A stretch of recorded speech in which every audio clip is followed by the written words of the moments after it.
পারি, কিছু ইস্তেগফার পড়ি, বাংলাতে পারি, এগুলো পড়িয়া পড়িয়া মা বাবার দিকে বকশিস করে দিব। মা বাবা তো কাঙ্গালের দিকে তাকাই আছেন।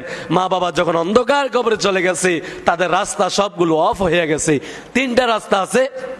একটা হইল মা বাবার নামে যদি কেউ সদকা জারিয়া করে, এই যে আপনাদের পাশে মাদ্রাসা আছে এতিমখানা, কেউ যদি এই এতিমখানাটার করে, এই করিয়া এই মাদ্রাসা যতদিন থাকবো, যত ছাত্র পড়বো, যত উস্তাদ পড়াবে, যত মানুষ এখানে আসিয়া আরাম পাবে, দূর দূরান্ত থেকে যারা এখানে বিশ্রাম নিবে, যারা পড়াশোনা করবে, হাফেজ ছোট ছোট ছাত্ররা পড়বে, কিয়ামত পর্যন্ত আপনার মা বাবার কবরে সবগুলো যাইতে থাকবে।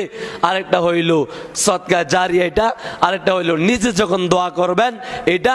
আরেকটা হইল জনসাধারণ যে কোনো কাজ, রাস্তার কাজ, বিভিন্ন প্রতিষ্ঠান, ফাউন্ডেশন এবং পাঠাগারে বই, ইসলামিক বই কিনে দিলেন, ওই বইগুলো মানুষ পড়লো, সব হইল এই সদকা জারিয়া। এগুলো হইল মা বাবা যাদের মারা গেছে তাদের এই রাস্তাগুলো আছে। আর যাদের মা বাবা দুনিয়াতে বেঁচে আছে, মা বাবা এনা শরম কিসের, গোপনে যাইয়া রাত্রে যাইয়া মা বাবার সাথে গুনাহ, অতীতে যা করছি, বেয়াদবি করছি, দমক দিয়েছি জিদের সাথে, রে বাবা কেউ যদি মা বাবাকে অসন্তুষ্ট করে যায়, আমি বলি কোরআন হাদিসের আলোকে ওই লোকটা জাহান্নাম ছাড়া উপায় নাই, উপায় নাই। মা বাবা কেমন আপন। কিছুদিন আগে আমি কুমিল্লাতে বিভিন্ন জায়গায় ডাকা দেওয়া বয়ান করতে আসি, হঠাৎ করে দাউদকান্দি ফ্লাইওভার টুল প্লাজারটা বাড়ানোর পরে হঠাৎ এক যুবক সৌদি আরব থেকে ফোন করলো, হুজুর আপনার বয়ান নেটে শুনি, ইউটিউবে শুনি, ফেসবুকেতে শুনি, আপনি একটা বয়ান করলেন মা বাবার সম্পর্কে, আমি আপনার কাছে একটা কথা শেয়ার করতে চাই। আমি বললাম কি, বলেন বলেন। হুজুর দুঃখের কথা হুজুর, আমি 4 বছর হয়ে গেল মা বাবার সাথে দেখা নাই গো। ইমুতে ভিডিও কলে যা দেখি আমার তৃপ্তি হয় না। 4 বছর ধরে আমি সৌদি আরবে আছি গো হুজুর। আমি কিছুদিন আগে আমি ফ্লাইট করেছি, বাড়িতে আসবো। আমি আমার বিবিকে বললাম, ও বিবি বলো না গো, আমি তো কিছুদিন পরে বাড়িতে আসতে আসি, তোমার কি লাগবে গো? বিবি বলল, এটা লাগবে, ওইটা লাগবে, এইটা আনিয়েন, ওইটা আনিয়েন। বাংলাদেশে এটা ভালো না, ওই দেশে এটা ভালো, এটা ভালো হবে, বেশি করে আনিয়েন, আমার আত্মীয় স্বজনকে দিব, সবাইকে দিব, পাড়া প্রতিবেশী দিব। এইভাবে লিস্ট দিতে দিতে ইমুতে অনেকগুলো দিল। আমি আমার বিবিকে বললাম, আমার সন্তানকে দাও, আমার ছেলেটাকে দাও। ছেলে দেওয়ার পর, হে সন্তান, আমি তো বিদেশ থেকে আসতে আসি, অনেক দিন পরে তোমার সাথে সাক্ষাৎ হবে রে সন্তান, তোমার জন্য কি আনবো?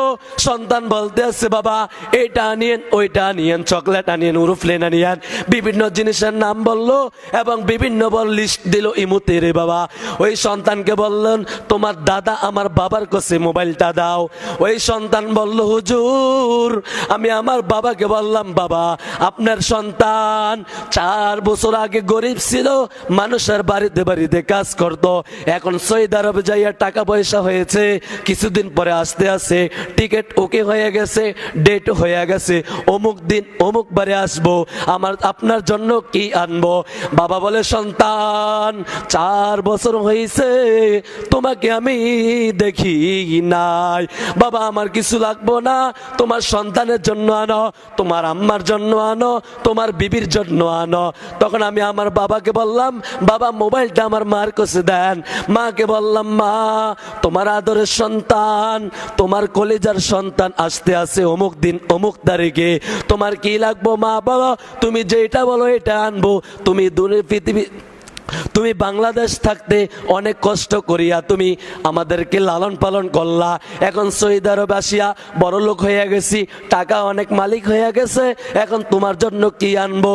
মা বলবো, খোকা রে 4 বছর ধরে দেখি না আমার ঘুম হয় না রে সন্তান, তুমি আসবা, আমার বুকের মানিক আমার বুকে ফিরে আসবে, এইটাই আমি খুশি।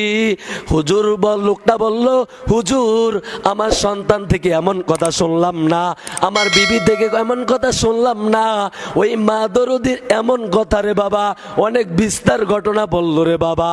এ বাবা মা বাবাকে কষ্ট দিয়েন না রে বাবা, মা বাবাকে যে ব্যক্তি কষ্ট দিবে দুনিয়াতে তো অশান্তি, আখেরাতে জাহান্নাম ছাড়া ওই ব্যক্তির উপায় নাই। এই কারণে আমরা যারা, আমি বারবার বলি, যারা মা বাবাকে কষ্ট দিয়েছেন, অতিথি দিয়েছেন,